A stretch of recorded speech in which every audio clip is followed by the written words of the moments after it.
pubs have always been an iconic part of English history and culture. But for people of my generation, this is now changing. Pubs are no longer the primary gathering point for local communities or the first port of call after a tough day at work. Be this due to a tough economic climate or people's thirst for something different, an average of 4 pubs are closing across the UK every day. I intend to find out, over a drink or two, whether it is too soon to mourn the death of the English pub.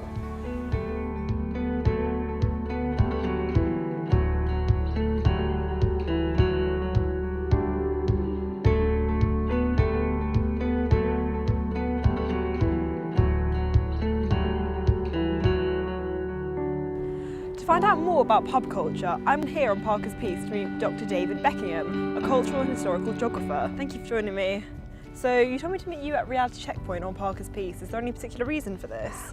This is a great place to reflect on the history of Cambridge and the expansion of Cambridge in the Victorian period, a period when drink moved centre stage in British politics. So in 1801, the town was really that way, with a population of around about 10,000. By the century's end, we had pretty much 40,000 people living in Cambridge, with an extraordinary growth in this area behind me into what we'd now call the Kite, and that area down towards the railway line, which arrived in 1845. You'd have found something like 50 pubs, and we can go and find out more about these in the maps which are held in the local library. Okay, let's do it. Shall we do that? Yeah, let's go.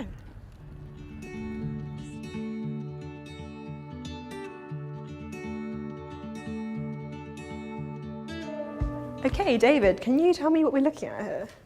We're here in the Cambridgeshire collection, and this is a map of Cambridge produced around about 1890, showing all of the public houses marked up with these red circles, and then other kinds of licences as red squares. There were 125 people in Cambridge for every pub, so there's quite a few. And certainly you see the fact that they're kind of on every street corner gives you a sense of their place in social life. Yeah. For the British man, so there was this sense in which you'd worked hard, and at the end of the day, this was your kind of reward, if you like. I say more broadly that it probably doesn't serve to overly romanticise the public house. They were very popular social centres, but they could also be very exclusive places. And in part of the broader debate in this period, you see concerns about the use of pubs by women, for example. Also in the 1890s, discussions about setting age limits, the use of pubs by children who were sent by parents as child messengers. There's some great street photographs that show children leaving pubs with bottles of ale that they could carry home for their parents. And that's legal? It was in that period, yeah. It was subsequently changed because of the concerns about the reach of the drink into private lives as well. So these are public houses, but their effects were felt privately. So you mentioned the role of business, but who exactly is it that's owning these pubs? If we can actually switch maps here. So yeah, we've got the 1903 Ordnance Survey map of Cambridge. Wow. And what you can also see marked on this map are breweries. And it's the Star Brewery here that I'd like to draw your attention to, which was bought by a man called Charles Armstrong. And he, according to one return in the parliamentary papers, owned 40 of Cambridge's pubs. And so we can see some of these local developments reflecting national trends in that period, with the kind of growth of brewers that owned lots of pubs that they could then use to distribute their drink. It was a very interesting and important period in terms of the drink debate in Britain. Well, thank you so much for taking the time out of your day to talk to me. That was really interesting. Thank you. My pleasure. Leaving the past behind me, today I've come to the Free Press to understand how pub culture has changed recently. Well, pub culture has changed over the years, and it will continue to change. Certainly one of the biggest changes recently would have been 10 years ago when the smoking ban came in the UK. Some people thought that would be the death knell of many pubs, and in some parts of the country I think it did contribute towards that. Also, before the age of television, many more people went to the pubs because it was a way of finding out, communicating with people, finding out what's going on in the world, a bit of entertainment. Obviously with televisions, people get that at home, also online. Well, taxation is a very big issue in pubs. And obviously this has a big effect on the customers. The value of the taxation you pay on a pint in the pub is a lot higher than you pay for a similar volume of beer if you bought it in the supermarket. We all have to be able to justify the amount we spend on our pleasures, and some people just can't afford to go out to the pub and they end up drinking at home, which is in a way quite lonely. Pubs have to respond to their customers. That's a lovely bite. One such place that has adapted to the present day is the Portland Arms. Using music as an added value to their traditional pub. Unfortunately, it's a really difficult time for pubs at the moment, and there are lots and lots of pubs closing all the time. The rents are very high, the price that you have to buy a barrel from are very high. In this trade, you kind of have to adapt, but you have to stop and think, okay, well, what are people after? Back in 2004, the previous owner had already got the pub running as a music venue, but it was the room was half the size of it is now, and we adapted that back in 2012. We decided to take the letting rooms away because of the noise from the gig room. For Cambridge area and this area, a 200 capacity venue was much more important than just 3 extra bedrooms. A few years ago, there was threat of the pub being knocked down for the development that is now behind us. And we had so many people petitioning and everything else to keep the Portland Arms. It actually made us realise just how important the Portland Arms and the history of the people that have played here is to to local music goers. It's quite a complicated structure in the pubs these days because there's so many different agreements and everything that are out there. And with Green King, for instance, we're a leasehold here, so they don't really interfere with what we're doing or anything like that. But they have their managed houses, which they're very, very hands-on, and they do basically say what has to be done with those. But we do try as much as possible to try and adapt to what people want so that we can stay in business. But a lot of the pub closures, unfortunately, some of those are going to be the old backstreet pub that actually didn't adapt and didn't change and didn't move forward with what customers want these days. The Portland Arms is just one of the many pubs in Cambridge which belong to a pub chain or pub-owning brewery. These chains, which maintain control over their pubs by appointing their own managers or making them purchase all their drinks from their own breweries, dominate the industry.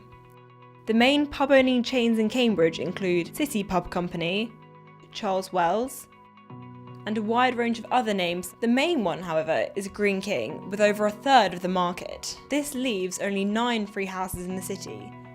This definitely changes the variety of the pubs in Cambridge, but does this stop people from going there?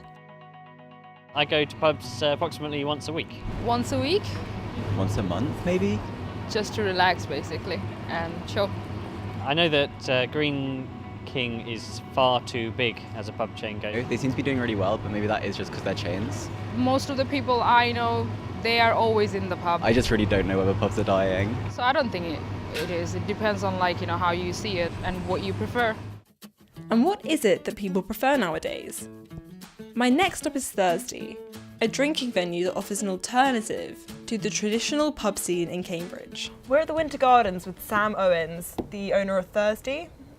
Hi Sam, thank you for joining me today. Hello. So what is Thursday? So we sell drinks. We sell very nice drinks, nice wines, craft beers, spirits. We're over on Chesterton Road where we have a shop and a bar, and we're here at the Museum of Technology where we've been running our beer garden all summer, and now the winter version of the beer garden, the Winter Garden. So how does Thursday differ from a traditional English pub?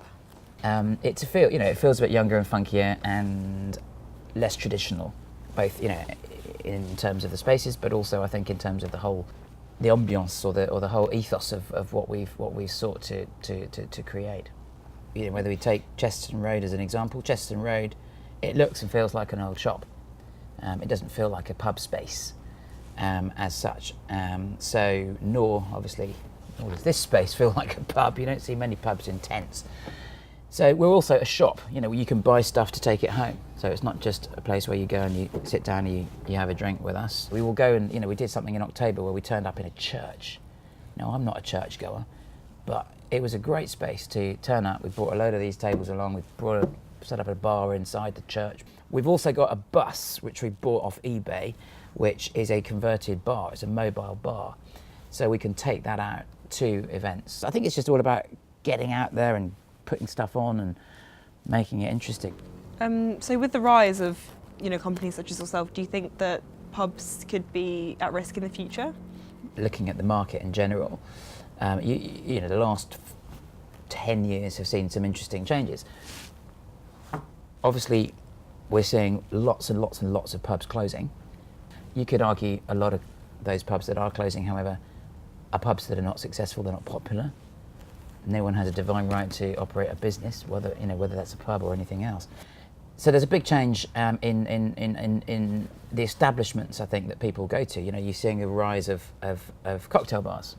So I think, so there's obviously a sort of change in the spaces that people go to. There's this change in products. I think people moving away from the big industrial, mass market, big brand products. What do you see with things like you popping up around Cambridge and other cities as the future of pubs? Do you think this will end pubs potentially? No, it won't end pubs. I mean, I still love going to a nice pub. I think you're seeing more and more places that don't feel quite like a traditional pub, but are more like a bar. We're not seeing a sort of a complete substitution of the pubs, the traditional pubs, into new environments, but we're seeing an addition to them. Well, thank you so much for answering my questions today. Cheers. Host. Pub culture has changed a lot in recent years. Entertainment has moved to the front room, alcohol prices have skyrocketed, and pub chains dominate the industry. But alongside our pub culture, our drinking culture has also changed. Independents such as Thursday provide something different. So it seems that pubs aren't dying, they're just trying to find their place in a world of new options.